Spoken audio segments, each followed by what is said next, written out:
Verovali ili ne, Deda Mraz ipak postoji. I to ne jedan, već mnogo njih. A legenda o ovom simpatičnom čikici u crvenom odelu, duge bele brade, kaže da svako dete na svetu ima svog Deda Mraza, koji svake godine u decembru kreće na dug put kako bi stigao na vreme da obraduje mališane. Da li je put trajao dugo do Plandišta? Ceo dan. Ceo dan, jutros od 9 sati, boga mi, nije bilo lako.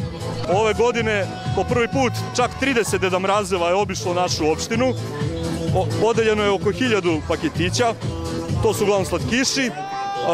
Zahvaljujući sponzorima, kao što sami rekli, ove godine je čak omogućen i najbolji vatromet koji je viđen u Plandištu. Ja mislim da je uspelo, da su svi zadovoljni i srećni. I jedna poruka za svu decu. Jedna poruka da budu dobri, da slušaju mame i tate, da budu srećni, veseli, nasmejani.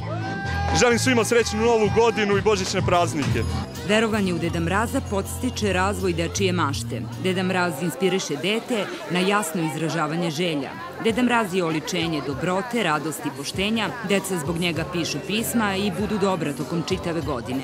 Za razliku od dece, odrasli su već odavno prerasli verovanje u Deda Mraza. Ali to ne znači da nemaju spisak poklona koji bi ih obradovao čak i ako ih ne nađu ispod jelke, već na licima najmlađih, a to je svakako dečiji osmeh.